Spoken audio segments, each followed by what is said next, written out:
Hi, my name is Emily Turpak, and I am a realtor in the greater Philadelphia area. This means that I cover all of Philadelphia County and the surrounding suburbs in Pennsylvania and South Jersey. One of the biggest questions I get from people who are relocating to Philadelphia is, do I actually need a car? And the honest answer is that it depends entirely on where you live and how you plan to get around. See, Philadelphia is actually one of the most transit accessible cities in the country, but it's not a one size fits all.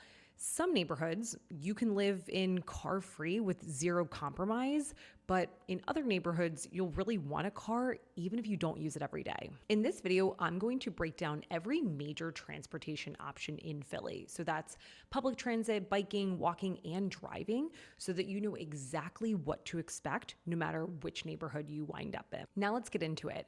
I'm going to start with SEPTA because that's really the backbone of getting around in Philadelphia without a car. SEPTA runs the city's two subway lines. So that would be the Broad Street line, which runs north-south through the center of the city, and the Market-Frankford line, also known as the L, which runs east-west, and that connects neighborhoods like West Philly and University City all the way through Center City and out to neighborhoods like Fishtown, Kensington, and Frankford. If you're living along either of those subway lines, you genuinely have fast, frequent access into Center City without ever needing to drive.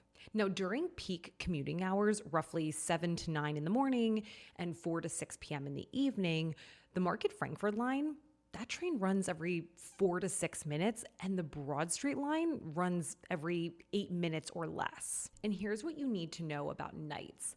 Subway service on both of those lines will run until about 1 a.m.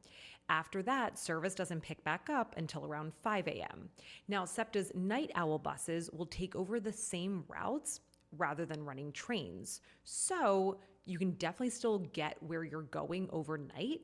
It's just going to be on a bus instead of a train, albeit less frequently. SEPTA has experimented with 24-hour weekend train service in pilot programs before, so it is worth checking current SEPTA alerts if late night weekend service still matters to your routine, since these programs have kind of, come and gone over the years. And beyond the subway lines, SEPTA also runs an extensive bus network as well as a system of trolleys, which you'll particularly find in West Philly and parts of Fishtown.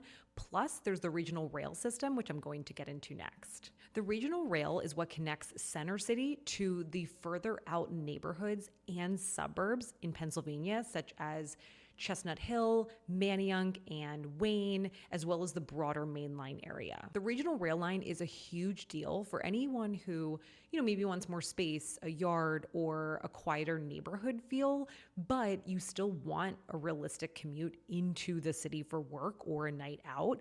The regional rail line is the reason why neighborhoods like Chestnut Hill and Mount Airy, which are genuinely far from Center City geographically, it allows them to still be a commutable part of the city. That said, the frequency of the regional rail lines is really going to vary line by line. Some are going to be busier and they're going to run every 30 minutes during peak hours, but some of the lines, more of the suburban lines than the city lines, are going to run closer to an hour, and that gap can actually widen further in the evenings and on the weekends.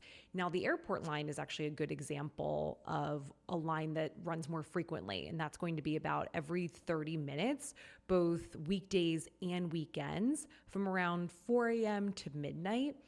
But if you're considering buying a home along one of the smaller regional rail lines, it's definitely worth pulling up that line's specific schedule before you commit. Now, if you're looking at South Jersey towns like Collingswood, Haddonfield, or Haddon Township, PATCO is the train line that you need to know about. PATCO is a train that connects Center City, Philadelphia, directly to those South Jersey suburbs, and it's a huge reason why those towns have become so popular with people who work in Philly but maybe want the space or the schools of South Jersey. During the day and evening, PATCO runs frequently and honestly reliably. One thing worth flagging, though, is that PATCO has been running a pilot program that closes stations and suspends weekday overnight service, roughly between midnight and 4:30 a.m. Monday through Friday. And that's just to do, maintenance and address safety and cleanliness on the system. Now, weekend overnight service, okay, that runs 24 hours, but that's generally been treated differently under the pilot program. So someone who relies on very late night travel between Philly and South Jersey, that's probably a detail worth double checking against PATCO's current schedule just before you maybe make a decision on it. And, these, as I said, these overnight rules have already changed more than once, and of course they could change again. One general note that I'd like to add is that transit schedules in Philly shift somewhat often as well. That could be fare changes, service pilots, funding-driven cuts.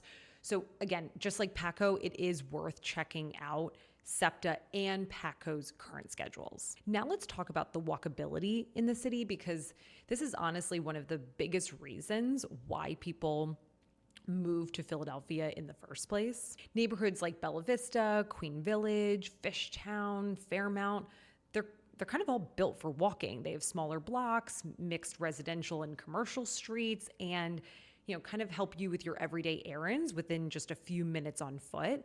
And that's genuinely a different lifestyle than living in the suburbs.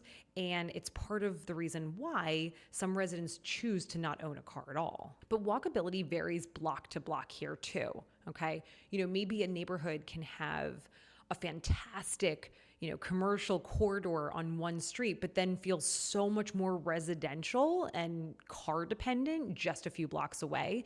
This is exactly the kind of detail worth asking about when you're touring a specific block and not just a neighborhood name. Now let's talk about biking and Philly's Indego bikes. Now that has stations all over Center City and in the surrounding neighborhoods. So that lets you grab a bike for a short ride without owning one. It's a really great option for getting between neighborhoods, like I said, that maybe aren't directly connected by a subway line, or just kind of for that last minute trip, maybe from the regional rail line or a subway stop to your front door. Of course, there's Rideshare, right? You have Uber and Lyft, and that kind of fills in a lot of the gaps, especially late at night, maybe when transit runs less frequently, or if, your trip just doesn't line up well with the transit map. Now, it is worth noting that Rideshare pricing in Philly can vary a lot by time of day or maybe the event schedule. Let's say there's a big sports game on, or a big concert, or just anything that's kind of happening near the stadiums. And that's when pricing can really spike significantly. So if you're in a neighborhood with strong transit access, you'll likely use a rideshare as kind of a supplement rather than, a primary way to get around. In neighborhoods with weaker transit access, okay, it's going to maybe become a bigger part of your monthly budget. And that's, of course, worth factoring in. And then there's driving if you were to have a car, which, depending on your neighborhood, that ranges from completely unnecessary to genuinely important. For instance, in neighborhoods like Roxborough or Mount Airy or parts of the Northeast, having a car isn't optional. Transit access is just thinner, and daily life works better with one, quite frankly. But in Center City, Fishtown, or Queen Village, a car can actually almost be considered more of a liability than convenience, because parking is just so limited and expensive in those areas, whether that means paying for a garage or hunting for street parking or kind of navigating permit parking zones. If you are looking to rent a parking spot in either a parking lot or a parking garage, depending on what part of the city you're in, I've seen that kind of range anywhere between, maybe $250 a month all the way up to $500 a month if you're looking to be in maybe a valet parking garage in Center City. That's going to definitely be the most expensive versus the, surrounding neighborhoods that are a little bit further away. And this also connects directly to something that I covered in my pricing video, which is private parking. So, if you were to own a house with maybe a driveway or garage, that can add real dollars to the home's price specifically because of how much of a premium it carries in those denser neighborhoods. So I'm going to add a link to that video above and in the description below. Now, if you'll want a car in the city, you'll definitely want to factor parking access, and that should just really be part of your search criteria from day one. I would say the neighborhoods that have the most houses with parking, meaning, your own private garage or driveway, that would be Fishtown, Northern Liberties, Pensport, Roxborough, Manayunk, places like that. And if you're looking for a parking garage to rent a space out monthly, that would definitely be more, maybe Center City or Old City, and also Washington Square West. Okay, so how do you actually decide what you need?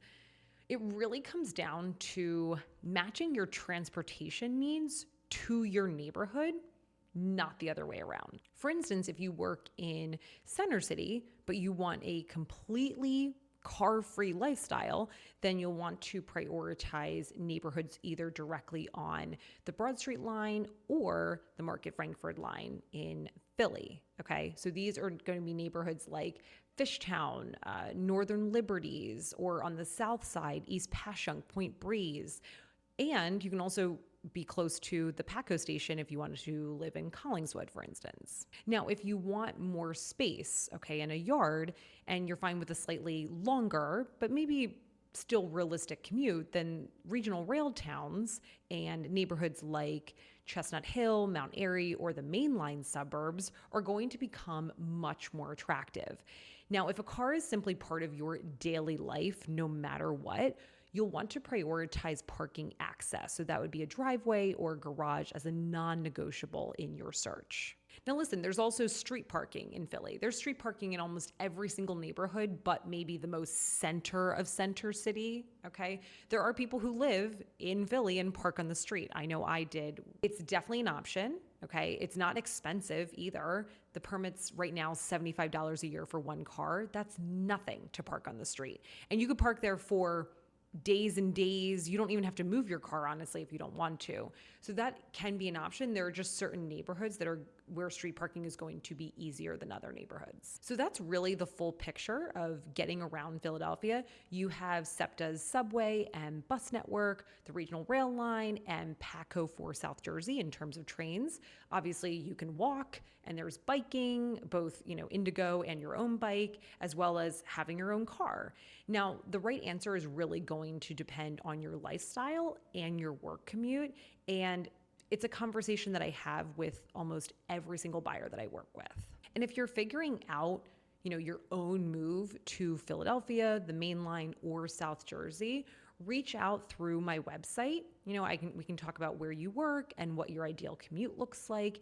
And I'd love to help you find the neighborhood that actually fits. Thanks for watching, and I will see you at the next one.